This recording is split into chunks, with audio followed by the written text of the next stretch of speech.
first, but here we go. So, in the early 1990s, I moved back to my parents' house in Brooklyn after I finished my studies at SUNY Binghamton. Hello. And so I was a little concerned that it would be restrictive being back in my parents' home after being free for a number of years. But I needn't have bothered. My adjustment was relatively seamless, and in no time I was back to the normal routines. I was speaking Spanish on a daily basis because my grandmother and mother are from the Dominican Republic, and they spoke primarily Spanish. Actually, our family was the only Spanish-speaking family on our block. We lived in the East Flatbush section of Brooklyn, and that area, East Flatbush, Brooklyn. And so, we lived in the East Flatbush section of Brooklyn, and that area was primarily occupied, or the people that lived in that area were primarily immigrants from the English-speaking Caribbean. So, like many children of immigrants, I gravitated towards what I felt was American. And so that meant that I did not speak Spanish outside of the household. And when it came to music, I listened to R&B, disco, hip hop, all English language music forms. But meanwhile, in my home, we heard salsa and merengue and bachata, and that was the music that was constantly flowing in our home from the little radio that was in the kitchen. And although it was beautiful, and even more beautiful was the Celia Cruz albums that my father would play, and her voice would fill the house, and it was so powerful and so rich, and it almost tickled my ears. And yet, I wholeheartedly rejected that music, because for me, what I needed to be, what I wanted, was the American identity. Well, that being said, as the weeks wore on, I adjusted more and more, and I sort of found myself again, or rather I found the self that I had always been and continue to be. That is being in the role of a caregiver and also interpreter. And I resumed going with my grandmother to her doctor's appointments where I would interpret for her, and in general hanging out with her because she was a hoot. My grandmother had a sharp tongue and she cursed like a sailor.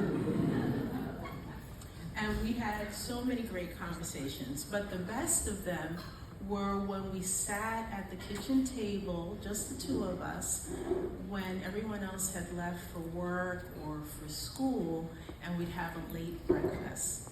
And she would tell me some of her life stories and give me advice, and while these conversations were going on, the radio was playing.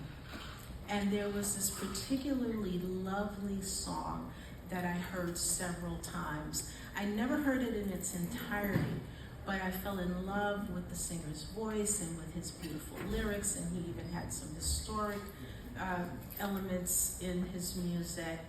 And the only thing I was able to catch was a couple of words, and I wrote them down. Those words were mojado en ti, which in English means submerged in you. And so I got that, and I decided, okay, I need to find this, I need to get the song. And I did it the really, really old-fashioned way, the 1990s way. I listened to the radio and waited to see if the DJ would say the name and say his name and the name of the song. that didn't work out, and I walked around with that little piece of paper in my bag with mojado indeed for years, literally. And then one day I'm at the fish market in our neighborhood, and I hear this song, and the men who were cleaning the fish were listening to it. So I asked them, what is that song? ¿Qué canción es esa? And they answered, Burbujas de Amor por Juan Luis Guerra. Burbujas de Amor are love boats, and the artist was Juan Luis Guerra. And I said, okay, good. So I have to search further. That Monday when I went to work, I went online. Yes, it was back in the days when not everybody had Wi-Fi at home, so I needed to do it at work. I found a CD of his greatest hits. When it arrived, I listened to the entire CD in one sitting, and every subsequent song was just as beautiful and lyrically rich as the one before it. And at that point, I hadn't gone to see a major recording artist in concert. So I said, yeah, I'm definitely going to see him as soon as I hear that he's going to be here. Well, in 2008, I found out that he was going to be performing at Madison Square Garden, the June 2008, and hell nor high water was going to keep me from it. I went that night and I sang and I danced along with 20,000 other people, and we were all united in the love for this beautiful music. And we felt bonded. It felt almost spiritual in nature. And so it was that at the age of 40, at that concert, I finally fully embraced the music that filled my childhood home, the music that I had once rejected as being not what I should be listening to, as being my parents' music and not for me. So it was that I embraced it. And they say that you can never go home again. But I beg to differ, because I believe that those pieces, those elements of home live on in us always. Thank you.